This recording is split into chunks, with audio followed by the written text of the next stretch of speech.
Hello everyone. मैंने last video में आपके साथ कैश फ्लो का net profit before tax and extraordinary item discuss करा था। आज मैं आपके साथ डिस्कस करूंगी प्रोविजन फॉर टैक्स। ये भी बहुत इंपॉर्टेंट पॉइंट है कैश फ्लो स्टेटमेंट का। याद रखना, प्रोविजन फॉर टैक्स का क्रेडिट बैलेंस होता है। क्लियर? अगर इसकी एडजस्टमेंट दी हो तो हमें provision for tax account prepare करना पड़ता है। कैसे प्रिपेयर करते हैं? अगर आपको 2 सालों की दी है, 23 is a previous year, 24 is a current year, इसको हम ओपनिंग भी बोल सकते हैं, इसको हम क्लोजिंग भी कह सकते हैं। क्लियर?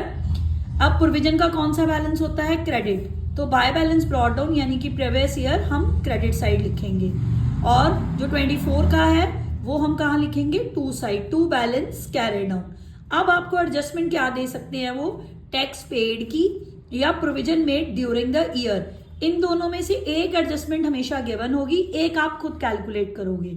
अगर आपको टैक्स पेड दे रखी है तो आप लिखोगे टू बैंक टैक्स पेड, तो आपकी बैलेंसिंग फिगर निकलेगी by P&L provision made, by profit and loss account provision made.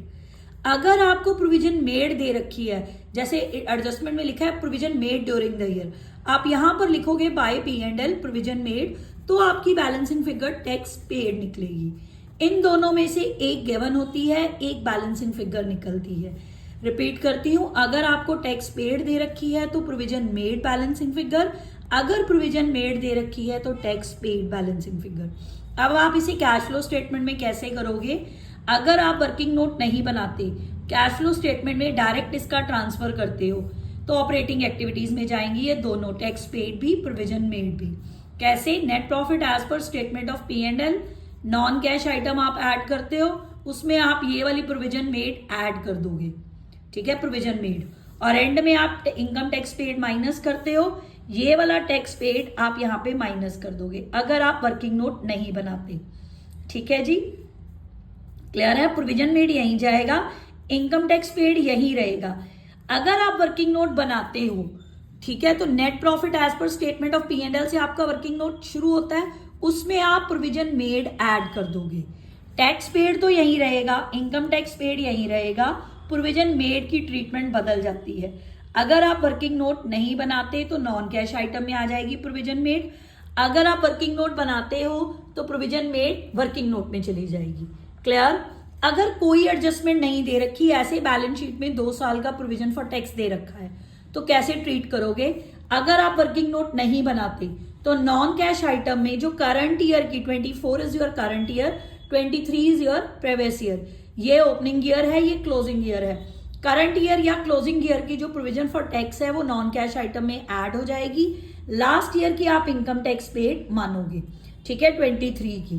Clear? Current year की नॉन कैश आइटम में ऐड हो जाएगी, लास्ट ईयर की इनकम टैक्स पेड में मानोगे। अगर आप वर्किंग नोट बनाते हो तो करंट ईयर की प्रोविजन आप नॉन कैश आइटम में नहीं लिखोगे, net profit as per statement of P&L में वर्किंग नोट में उसको ऐड कर दोगे, फिर आप यहां नहीं लिखोगे। क्लियर? अगर वर्किंग नोट बनाते हो तो वर्किंग नोट में ऐड, अगर आप वर्किंग नोट नहीं बनाते तो नॉन कैश आइटम्स में ऐड। क्लियर? 2 सालों की दी होती है बिना एडजस्टमेंट के। करंट ईयर की नॉन कैश में ऐड, इनकम टैक्स पेड तो लास्ट ईयर का होता है। अगर आप वर्किंग नोट बनाते हो तो करंट ईयर की आप यहां नॉन कैश आइटम में नहीं लिखोगे, वर्किंग नोट में नेट प्रॉफिट में ऐड कर दोगे। This is all about the provision for tax. ध्यान से करना, बहुत इंपॉर्टेंट एडजस्टमेंट है। Thank you very much.